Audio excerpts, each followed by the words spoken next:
안녕하세요. 오늘도 사연 살롱을 찾아주셔서 감사합니다. 강서구에 살고 있는 30대 여성이에요. 대개 10월 뒤에 빌런하면 염치 없고 몰상식한 시어머니를 떠올리잖아요. 저도 남편과 결혼하기 전까지는 그렇게 생각했어요. 그런데 막상 이 집에 시집와 살아보니 못된 시아버지 시집살이가 시어머니 시집살이 뺨치게 매섭더라고요. 꿈에 나올까 두려울 정도로 말이죠. 모르긴 해도 저희 시아버지 같은 캐릭터는 흔치 않을 거예요. 똥꼬집에 자뻑도 심하고 얼마나 이기적인지 몰라요. 거기다 말도 엄청 많아서 아버님이랑 대화를 나누게 되면 아주 귀에서 피가 철철 흐를 정도예요.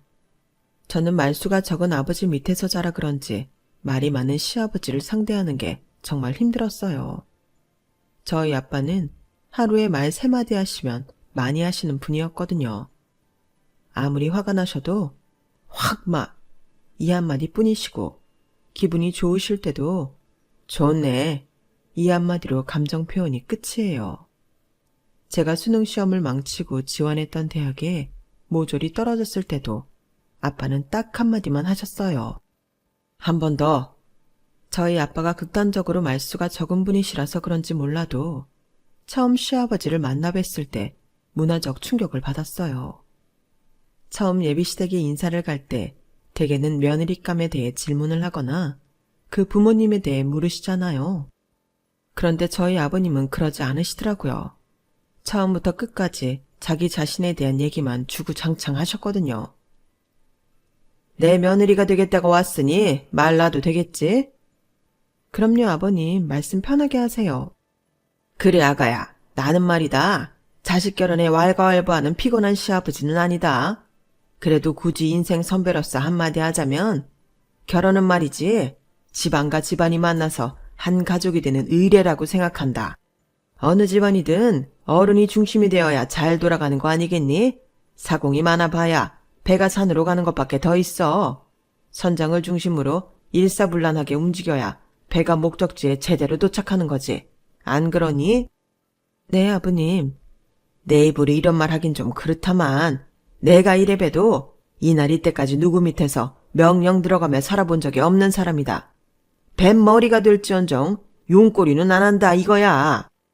처음엔 뭔가 중요한 얘기를 하시지 않을까 하고 정신 바짝 차리고 들었는데 듣다 보니 그냥 알맹이 없는 본인 자랑뿐이더라고요. 그런데 그걸 1시간이 넘도록 읊어대시니 정말이지 미치고 팔딱 뛰겠는 거예요. 안 그래도 인사드리러 오기 전에 예랑을 통해 아버님이 남다른 분이라는 얘기는 들었는데 이 정도일 줄은 몰랐어요.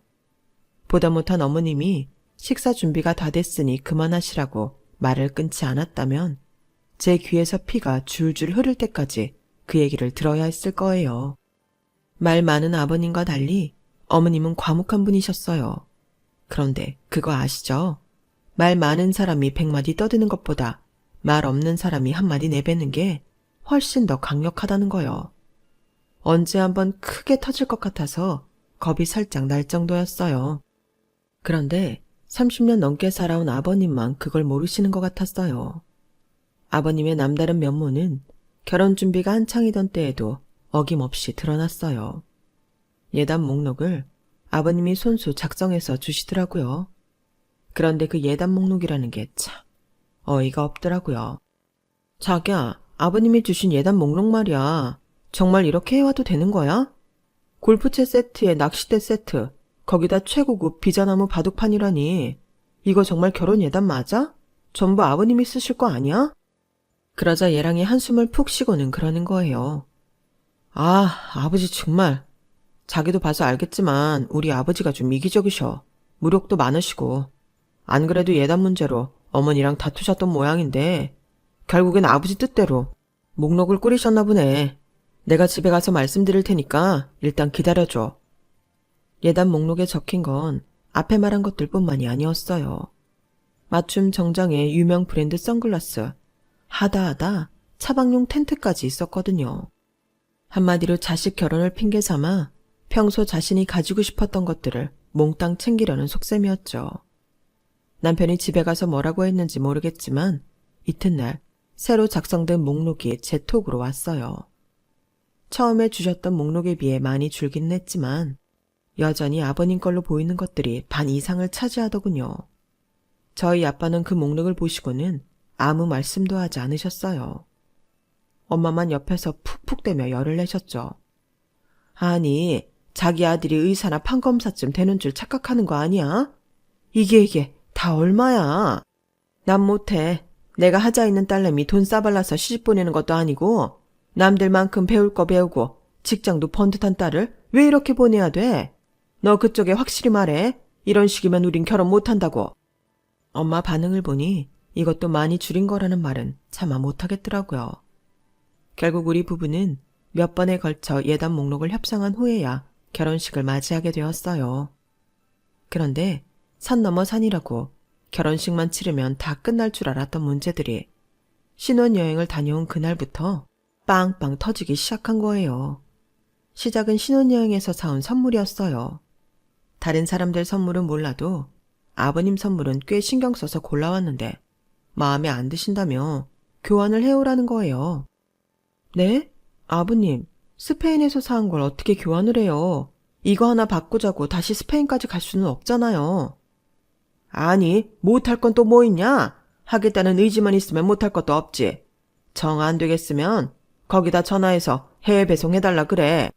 너 설마 영어가 안 돼서 그러는 거니? 나 원참 영문과 출신인 제가 영어가 두려워 그러겠어요. 말이 쉽지. 스페인이 어디라고 셔츠 하나 바꾸자고 해외 통화까지 해가며 항공편으로 옷을 교환해요. 배보다 배꼽이 크죠. 결국 아버님께는 교환을 했다고 거짓말을 하곤 백화점에서 다른 브랜드 제품으로 사다 드렸어요. 그런데도 아버님은 그것마저 뜨뜨미지근한 표정으로 선심 쓰듯이 마지못해 받는 티를 내시더군요. 그때 결심했어요. 앞으로 아버님 선물은 절대 해외에서 사지 않기로요. 그런데 선물만 조심한다고 되는 게 아니더라고요. 결혼하고 처음 맞는 아버님 생신이었어요. 선물을 뭘로 해드릴지 살짝 떠봤는데 아버님이 그러시더라고요. 니들이 골라오는 선물이야 뻔하지. 그럴 것 차라리 돈으로 다오. 나이가 들어 그런가? 요즘엔 옷이니 신발이니 하는 것보다는 현금이 최고더라. 그래서 아버님이 원하시는 대로 현금으로 하기로 했어요. 그래도 돈 봉투만 딸랑 내밀 수 없어서 아버님이 좋아하시는 횟집에서 저녁 식사 대접도 하기로 했어요. 남편은 퇴근길에 미리 주문해둔 케이크를 받아오기로 해서 저는 꽃다발과 돈 봉투를 챙겨 들고 횟집으로 향했어요. 그리곤 식사를 마칠 무렵 아버님께 꽃다발과 돈 봉투를 내밀었죠. 아버님, 약소하긴 하지만 받아주세요. 그랬더니 아버님이 한바구음을 지으시며 돈 봉투를 받아 슬쩍 열어보시더라고요. 그런데 액수가 마음에 안 드셨는지 표정이 썩 좋지 않은 거예요. 그래도 딱히 다른 말씀이 없으시길래 무사히 넘어가나 생각했죠. 솔직히 돈 봉투에 넣은 돈은 20만 원밖에 안 되지만 횟집에서 저녁 식사를 하느라 들어간 돈만 해도 50만 원이 다 되거든요. 아버님 입이 하도 고급이라서 회도 비싼 걸로만 주문을 하시는 바람에 그렇게 된 거였죠. 아무튼 식사를 잘 끝내고 집으로 돌아온 우리 부부는 몇 잔 마신 술에 정신이 몽롱해서 그런가 씻자마자 잠이 들었어요. 그런데 잠결에 휴대폰 소리가 요란하게 울리지 뭐예요. 눈을 떠보니 새벽 3시가 막 넘었더라고요. 이 시간에 전화 올 곳도 없는데 누군가 싶어 핸드폰 액정을 살폈더니 글쎄 아버님이시더라고요. 네, 아버님. 이 시간에 무슨 일이세요? 혹시 집에 일이라도 생긴 건가요? 새벽 시간에 부모님한테 오는 전화라면 사고 전화거나 부고 전화일 확률이 높기 때문에 그렇게 물었더니 아버님이 대뜸 그러시는 거예요. 왜? 나나 네 시어머니 중에 누구 하나 죽었으면 좋겠냐? 시아버지가 며느리한테 전화 한 통 하는데 꼭 일이 있어야만 돼. 내가 너 때문에 잠이 안 와서 이렇게 전화를 했다. 아무리 참고 넘기려고 해도 도저히 분이 삭질 않아서 전화했단 말이다. 네? 혹시 제가 뭘 잘못하기라도 했나요? 몰라서 묻는 거냐? 너 도대체 나를 뭐라고 생각하는 거냐? 네 눈에는 내가 거지 새끼로 보이디? 어떻게 돼 내가 시아버지 생신 선물로 딸랑 20만 원을 보낼 생각을 하냐? 내가 선물은 필요 없으니 현금으로 달라는 말까지 했는데도 이 정도 액수만 보냈다는 건 네가 날 무시한다고 생각할 수밖에 없어. 네가 실수로 액수를 잘못 넣었다면 모르겠지만 말이다. 어떠냐? 뭐가 맞는 거냐? 아닌 밤중에 홍두깨라고 잠결에 봉변을 당한 기분이었어요.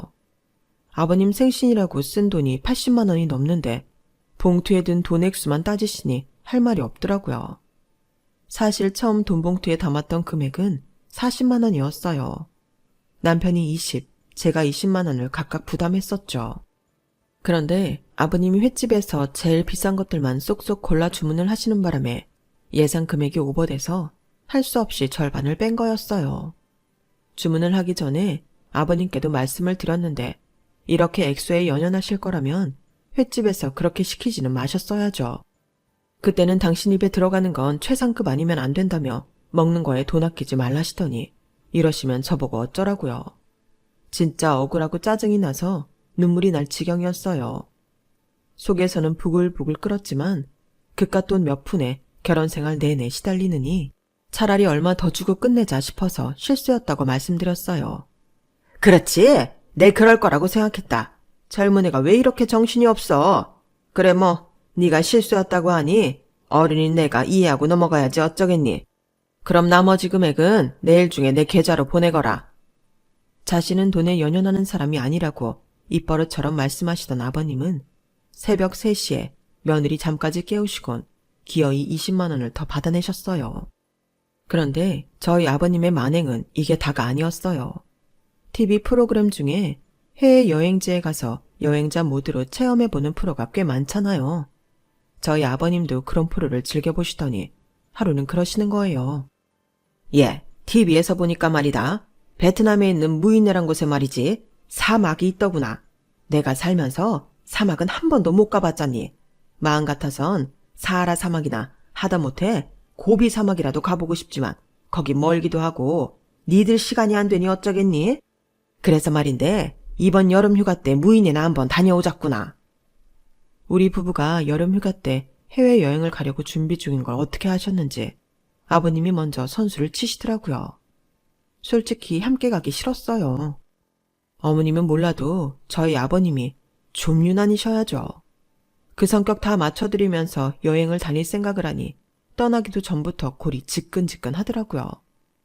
자기야, 어떻게 할 거야? 나 정말 아버님 모시고 여행 가기 싫어. 한국에서도 이렇게 힘들게 하시는데 여행까지 가서 그 고생을 또 해야 돼? 그럼 어떡하냐. 싫다고 했다간 1년 내내 시달릴 텐데 1년이면 다행이게 평생 시달릴걸. 미안한데 이번 한 번만 당신이 이해해주면 안 될까? 처음이자 마지막이다 생각하고 모시고 가자. 똥은 무서워서 피하는 게 아니라 더러워서 피한다는 심정으로 시부모님을 모시고 무인의 여행을 떠났어요. 아버님이 말씀하셨던 사막은 막상 가서 보니 참 협소하더라고요. 누구보다 실망한 건 아버님인 것 같았어요. 그때부터 여행은 꼬이기 시작했어요. 아버님이 당신이 원했던 것과 다른 현재 상황에 삐딱선을 타기 시작하셨거든요. 사사건건 트집을 잡으시고 음식이 입에 안 맞는다고 어찌나 짜증을 내시는지 매 끼니마다 한국 식당을 찾아다니며 먹어야 했어요. 그런데도 음식 맛이 수준 미달이라면 어찌나 타박을 하시던지 식당을 찾은 다른 손님들과 가게 주인한테 미안해서 혼났네요. 호텔에서 조식을 먹을 때도 메뉴에도 없는 음식을 해내라고 떼를 쓰는 바람에 저와 남편이 얼마나 애를 먹었나 몰라요. 아니, 아무리 외국 요리사라지만 그 간단한 김치찌개도 못 끓인다는 게 말이 돼? 김치 넣고 물 넣으면 되는 걸 그걸 왜 못해? 이게 다 해보겠다는 의지가 없어서 그런 거야. 아버지, 여긴 한국이 아니잖아요. 외국 호텔에서 김치찌개를 어떻게 끓여내겠어요. 김치도 없는데. 그러자 아버님은 기다렸다는 듯이 저를 불렀어요. 아가, 너 한국에서 김치 가져온 거 있지? 그거 주방장한테 갖다 줘라. 김치 쫑쫑 썰어 넣고 돼지고기 숭덩숭덩 썰어서 찌개 좀 끓여오라고 그래. 아버님, 김치찌개가 고기랑 김치만 넣는다고 되는 게 아니잖아요.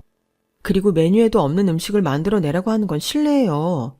아침은 대충 드시고 점심 때 한식당 모시고 갈게요. 얘가 지금 무슨 소리를 하는 거야? 아침을 대충 먹어? 내가 왜?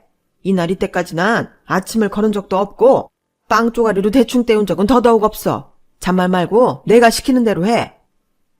목청은 또 어찌나 크신지 식당 내에 있는 투숙객들이 다들 저희 테이블을 쳐다봤어요. 더는 주변에 민폐를 끼칠 수 없어서 우리 부부는 시부모님을 모시고 서둘러 방으로 돌아왔어요. 그리곤 일찍 문을 여는 한식당을 찾느라 아침부터 쌩 난리를 쳤죠. 거기다 최악인 건 무인의 여행 내내 아버님이 현지 사람들한테 한국어로 반말을 찍찍해다며 무식한 것들이라는 둥, 못 사는 나라라는 둥, 해서는 안 되는 말씀도 서슴지 않고 하셨다는 거예요. 저는 3박 4일 동안 여행을 마치고 인천공항에 도착하자마자 그동안 참았던 눈물이 터져버렸어요. 그리곤 속으로 다짐을 했죠. 아버님이랑은 절대로 여행을 떠나지 않겠다고요. 특히 해외로는요. 아버님이 이런 추태를 부리는 내내 어머님은 입을 꾹 다문 채 마치 해탈한 사람처럼 행동하셨어요. 30년 넘게 아버님 같은 사람이랑 살면서 얼마나 많은 고초를 겪었을지 어머님의 초연한 태도를 보고 어느 정도 짐작할 수 있겠더라고요. 이렇게 막무가내로 자기 멋대로 굴면서 주변 사람을 괴롭게 만드는 아버님이었지만 이 정도가 끝이었다면 이해는 못해도 연을 끊겠다는 생각까지는 안 했을 거예요. 그런데 아버님이 결국 넘지 말아야 할 선까지 넘어버리자 저도 더는 참고 버틸 수가 없겠더라고요. 그 일이 벌어진 건 갑작스레 세상을 떠나신 저희 아빠 장례식 때였어요. 평소 지병이 있으셨던 것도 아니고 몸이 약한 편도 아니었는데 심근경색으로 손도 못 써본 채 아빠가 세상을 떠나시자 저도 엄마도 패닉 상태에 빠져버렸어요. 무슨 정신으로 장례를 치렀는지도 모를 정도였는데 아버님 때문에 정신이 번쩍 들게 된 거예요. 장례 마지막 날 장지로 출발하려고 준비를 하고 있었는데 전날 조문을 와주셨던 아버님이 아침 일찍 다시 찾아오셨더라고요. 평소 자신밖에 모르는 아나 무인이기는 하지만 그래도 부모를 잃은 며느리한테 따뜻한 위로라도 해주시려고 다시 오셨나 했죠. 그런데 글쎄 저를 보자마자 이러시지 뭐예요. 아가, 네가 경황이 없는 건 알겠다만 그래도 지금이 아니면 안 될 것 같아서 내가 널 불렀다. 싫은 말이다. 내가 어제 조의금으로 10만 원을 냈는데 말이다. 아무리 생각해도 돈을 돌려받아야 할 것 같단 말이지. 순간 제가 잘못 들었나 했어요. 다른 것도 아니고 조의금을 돌려받다뇨. 그것도 사돈 장례식에서 말이에요. 그게 무슨 말씀이세요? 그게 말이다. 이걸 말을 해야 하나 말아야 하나 한참 고민했다만 어차피 나중에라도 알게 될 거 솔직하게 말하는 게 좋겠다 싶어 말하는 거다. 여기 장례식장 음식이 말이야. 영 입에 안 맞지 뭐냐. 먹을 때부터 찜찜하다 생각을 했는데 그래서 그런가 집에 돌아가서도 속이 더부룩한 게 영 소화가 안 되더란 말이지. 너도 알다시피 내 입이 좀 고급이니? 그래도 사돈 장례식인데 참고 넘어갈까 생각했다만 밤새도록 생각해봐도 도저히 그냥 넘어갈 수는 없겠더라고. 그래서 말인데 다 돌려받으면 나도 면이 안 서니까 절반만 돌려다오. 내가 조의금으로 10만 원을 냈으니 절반인 5만 원만 돌려다오. 여러분은 이 상황이 이해가 되시나요? 저는 정말이지 너무 기가 막혀서 말도 제대로 안 나올 정도였어요. 혹시 아버님이 장난으로 이러시나 싶기도 했지만 그 표정이 너무 진지한 게 절대 장난이 아니더라고요. 아버님, 지금 그게 부모 잃은 며느리한테 할 말씀이세요? 다른 날도 아니고 제 아버지 발인날에 찾아와 할 정도로 이게 그렇게 중차대한 일이냐고요. 저요, 지금까지 아버님이 말도 안 되는 행동으로 저를 힘들게 하셨어도 그래도 어떻게든 이해하려고 노력해왔어요. 이러니 저러니 해도 제 남편을 낳아주신 부모님이니까요. 그런데 어쩜 끝까지 이런 식이세요? 저도 더는 못 참겠어요. 이번 일은 도저히 그냥 못 넘어가겠다고요. 아버님은 상대에 대한 최소한의 배려심도 없으세요? 어떻게 이런 와중에 그깟 돈 몇 푼 받아내자고 장례식장까지 찾아와 사람을 괴롭히시냐고요. 남이라도 이렇게는 안 해요. 철없는 초등학생도 이 정도로 사리분별 못하고 살진 않는다고요. 조의금 10만 원 내셨다고요? 네, 그 돈 제가 다 돌려드릴게요. 반이고 뭐고 필요 없이 다 돌려드릴 테니까 앞으로는 저 찾아오지 마세요. 저 며느리라고 생각하지도 마세요. 아버님 같은 사람이랑 더는 얼굴 보고 살고 싶지 않으니까 이참에 남남으로 살자고요. 저도 이제는 시아버지 없는 셈 치고 살게요. 저는 부르르 떨리는 손으로 지갑에서 5만 원짜리 2장을 꺼내 아버님 손에 쥐어드렸어요. 예, 넌 내가 뭘 그렇게 잘못했다고 이렇게 감정적으로 나오냐? 내가 못할 말한 것도 아니고 참다 안 되게 서서 찾아온 건데 어른 앞에 두고 이게 뭐하는 짓이냐고? 네 부모는 널 이렇게 가르쳤냐? 시부모 앞에서 이따위로 굴라고 가르쳤냐고? 자식이 부모한테 하는 효도라는 게 다른 거 없다. 부모 얼굴에 먹칠하지 않고 사는 거, 그게 효도야. 너 하는 꼴을 보니 네 아버지가 자식 잘못 키웠다고 관에서 통곡하겠구나. 그때였죠. 장례식장 관리자랑 정산 문제로 얘기를 나누던 남편이 달려와 버럭 소리를 쳤어요. 아버지, 지금 뭐 하시는 거예요? 너 마침 잘 왔다. 넌 평소에 마누라 관리를 어떻게 했길래 얘가 시애비 앞에서 고개 빳빳이 들고 이렇게 대들게 하냐? 내가 이 내리 때까지 살아오면서 이렇게 되먹지 않은 애는 처음 본다. 너 앞으로 얘랑 살고 싶으면 지금 당장 내 앞에서 무릎 꿇고 빌게 해. 사람들 앞에서 나한테 망신 준 만큼 네 처 내가 보는 앞에서 확실하게 교육하라고. 그러자 남편이 아버님 손을 잡더니 굳은 표정으로 말했어요. 아버지야말로 예절 교육을 다시 받으셔야겠네요. 적어도 사람이라면 최소한의 도리는 지키고 살아야 하니까요. 제 장인 장례식장에서 아버지가 버린 오늘 이 추태는 저도 이 사람도 절대 잊지 않을 겁니다. 더 험한 꼴 보시기 전에 돌아가세요. 안 그러면 경호직원 불러서 내쫓겠습니다. 그 말에 아버님은 입을 떡 벌리곤 급기야 자기가 자식을 잘못 키워 이런 꼴을 당한다며 고래고래 소리를 질렀어요. 결국 보다 못한 저희 엄마가 장례식장 직원의 도움을 받아 아버님을 식장에서 내쫓았어요. 장례를 마치고 며칠이 지났지만 아버님에 대한 분노는 쉬이 가라앉지 않았어요. 그날의 일을 듣고 찾아온 시어머니께서 대신 저와 저희 엄마한테 사과를 하셨지만 여전히 마음은 진정되지 않더군요. 그런 제게 미안했던지 남편도 제 눈치를 보는 것 같았어요. 그리고는 앞으로 자기 집안일에 일절 제가 신경 쓰지 않도록 하겠다고 하더군요. 그리고 남편은 그 약속을 제대로 지켰어요. 그렇게 1년이 넘도록 저는 시댁과 왕래를 끊고 살 수 있었거든요. 그러던 어느 날이었어요. 낯선 번호로 전화가 걸려온 거예요. 누군가 해서 받아봤더니 아버님이더라고요. 제가 당신 전화를 받지 않자 지인 휴대폰을 빌려 전화를 한 거였어요. 아버님은 마치 우리 사이에 아무 일도 없었던 것처럼 자연스레 자신의 환갑잔치에 대한 얘기를 쏟아내셨어요. 넌 왜 이렇게 통화하기가 힘드냐? 꼭 시애비가 직접 전화를 해야 받는 거냐? 고양 것 같으니라고. 암튼 거두절미하고 중요한 사안부터 얘기하마. 너도 알다시피 내가 올해 환갑이잖니. 거기다 퇴직 기념을 겸해서 크게 잔치를 벌일까 한다. 원래 계획대로라면 유럽 쪽으로 한 보름 크루즈 여행이라도 다녀올까 했다만 네 시어머니가 죽어라 반대를 하니 어쩌겠어.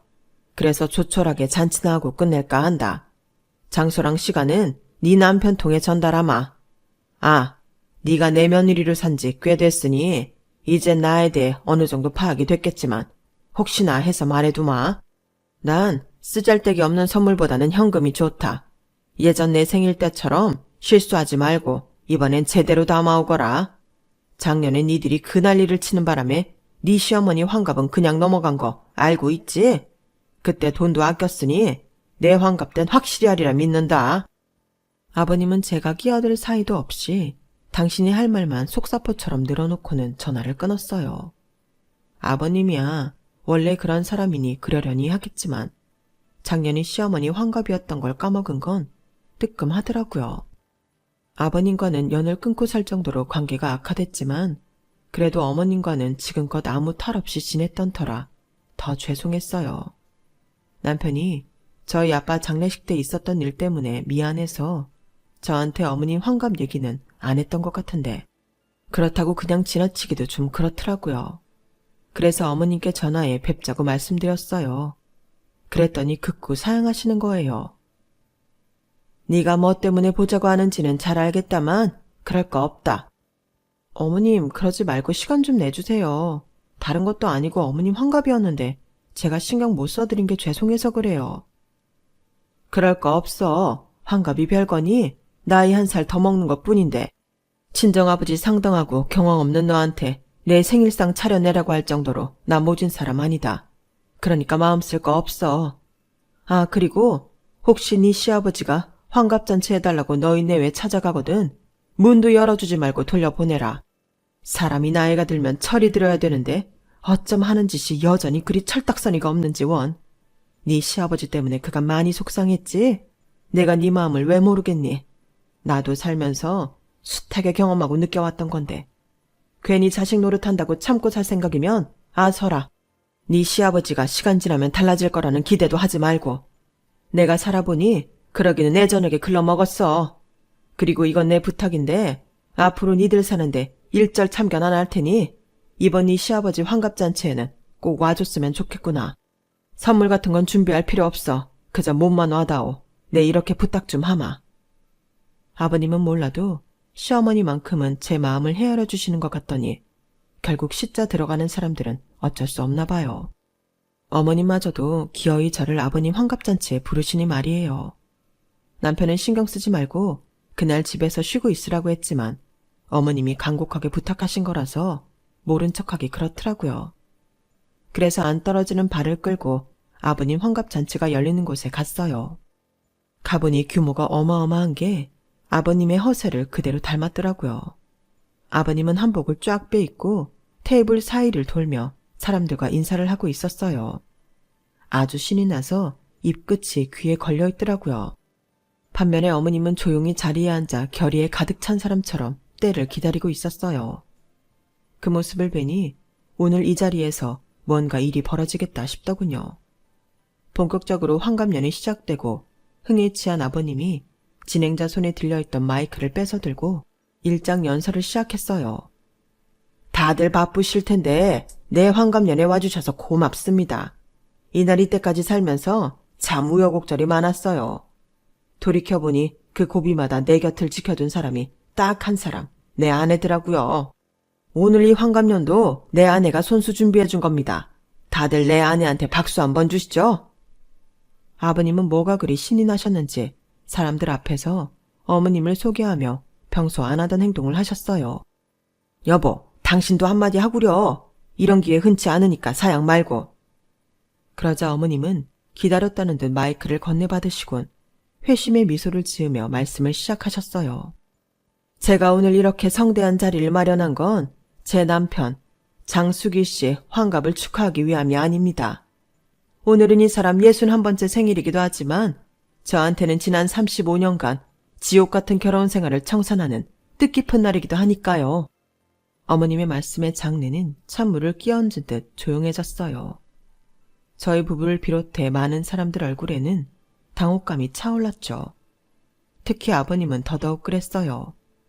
아니, 이 여자가 무슨 소리를 하는 거야? 결혼 생활을 청산하다니.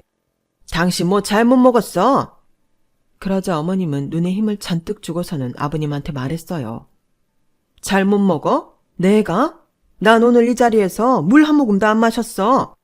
지긋지긋하고 구역질나는 당신 같은 인간 옆에선 사내 진미도 음식물 쓰레기처럼 느껴지거든. 환갑잔치? 그런 건 인생을 잘 산 사람들이라 하는 거지. 당신처럼 개차반 같은 인간을 위해 하는 게 아니야. 지 주둥이에 들어가는 것만 생각하고 남의 아픔은 안중에도 없는 인간이 뭘 잘했다고 환갑년을 열어. 당장 천벌받아 되져도 시원찮을 인간이. 여기에 와 있는 사람들 중에 진심으로 당신 환갑을 축하하는 사람이 몇이나 있을 것 같아. 모르긴 해도 속으론 저런 인간 귀신 안 잡아가고 뭐하나 한탄할걸. 그동안 살면서 당신이 벌어다주는 월급 받아 생활할 때마다 더럽고 치사했지만 오늘까지 꾹 참고 살았던 건 네 놈이 가장 볼품 없어졌을 때 버리려고 때를 기다렸기 때문이야. 이젠 직장에서도 내쳐지고 오라는 곳도 없는 네 놈 꼴을 보니 얼마나 다행스럽던지. TV에서 보니 일본 여자들은 남편이 퇴직하는 날을 손꼽아 기다린다더라. 연금 나눠받고 이혼하려고. 그걸 보고 저거다 싶었지. 변호사 사무실에 가서 물어봤더니 이혼을 해도 앞으로 나올 네 놈 연금 절반은 내가 받을 수 있다고 하더라. 그깟 연금 받아봐야 그동안 너 같은 놈이랑 살아온 내 인생이 보상되지는 않겠지만 어쩌겠어. 그래도 돈 욕심 많은 네 놈한테 제대로 엿먹이기엔 안성맞춤이다 싶어서 이참에 이혼하려고 그런다.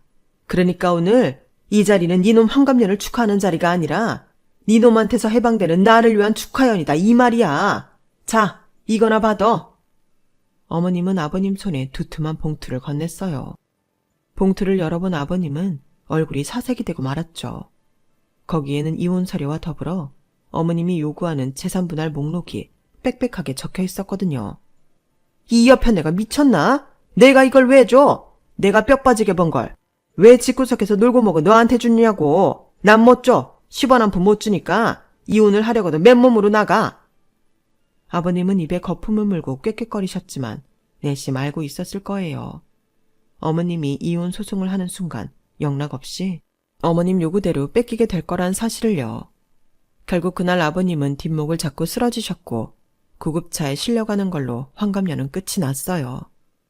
나를 가장 필요로 할 때 손을 놓겠다는 생각으로 아버님과의 결혼 생활을 이어오신 어머님은 이렇게 제대로 한 방 날리시곤 이혼을 하셨어요. 가기 싫은 아버님 환갑년에 굳이 저를 부르신 어머님 덕분에 저는 본의 아니게 대리 복수를 할 수 있었어요. 그 점에 대해서는 어머님께 감사드릴 뿐이죠. 집도 땅도 심지어 매달 나오는 연금까지도 반띵을 하게 된 아버님은 화병으로 자리에 누우셨지만 아버님 곁에는 그 누구도 남지 않았어요. 아내도 자식도 심지어 형제들까지도요. 베푼 거 없이 남한테 뺏고만 살았으니 당연한 결과죠. 이래서 사람은 베풀면서 살아야 한다고 하나 봐요. 이참에 아버님도 당신이 얼마나 인생을 잘못 살았는지 깨닫기를 바랄 뿐입니다. 지금까지 제 사연을 들어주셔서 감사합니다. 소중한 가족들과 좋은 일만 많으시길 바랍니다. 여러분, 사연 댓글에 응원과 현명한 조언 부탁드려요. 좋아요와 구독은 저에게 큰 힘이 됩니다. 오늘도 좋은 일 가득하세요.